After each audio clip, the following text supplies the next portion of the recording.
Барлықтарыңа сәлем оқушылар, менің есімім Мерей. Бүгінгі бізде қозғалатын тақырып ұбт-ға аз уақыт қалғанда қалай дайындалу керек. Қаңтар ұбт-ға 1,5 ай ғана уақыт қалды. Осы аз уақыттың ішінде қалай дайындығымды нәтижелі етіп 100+ балды қалай алу керек деген үлкен сұрақтардың тұрғанын білемін. Ал бұл видеода бүгін барлық сауалдарыңа жауап алатын боласыңдар. Ал ендеше кеттік, бастайық. Ең алдымен дайындықтарың нәтижелі болсын дейсіңдер, мен айтқан осы 3 кеңесті қолданыңдар. Ең бірінші кеңес ол дұрыс есте сақтау.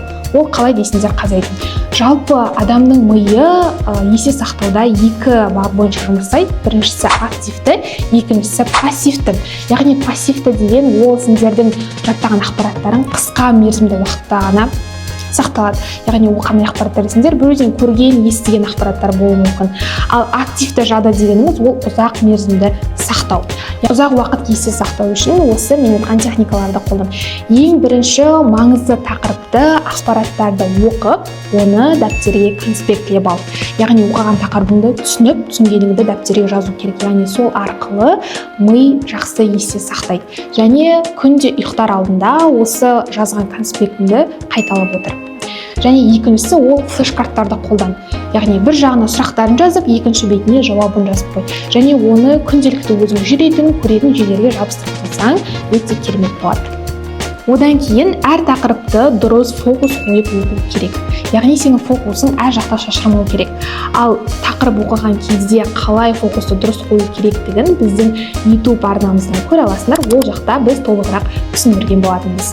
Одан кейін ақпаратты жаттаған кезде ассоциация жасап жаттау керек. Яғни терминдер болсын, формулалар болсын, белгілі бір ассоциациямен, белгілі бір заттарға ассоциация жасасаңдар, онда естеріңде ұзағырақ сақталатын болады.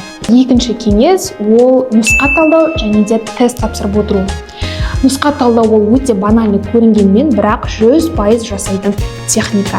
Яғни сен оқыған барлық тақырыптарыңды тест арқылы практика жасасаң, есіңде ұзаққа дейін сақталады. Және ми сол нәрсеге жаттығады.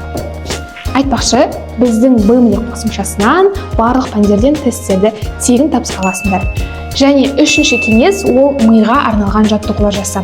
Яғни сен 40-45 минут оқысаң, 5-10 минут үзіліс жасап отыруың қажет. Яғни ол мидың шаршап қалмауына көмектеседі.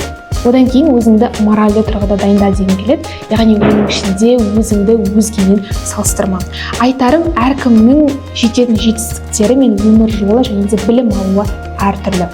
Бәрімен жоғары бал алып жатыр ғой деп сынып қалмау, және де мен бәрінен озып жатырмын ғой деп еркінсіп кетпеу керек.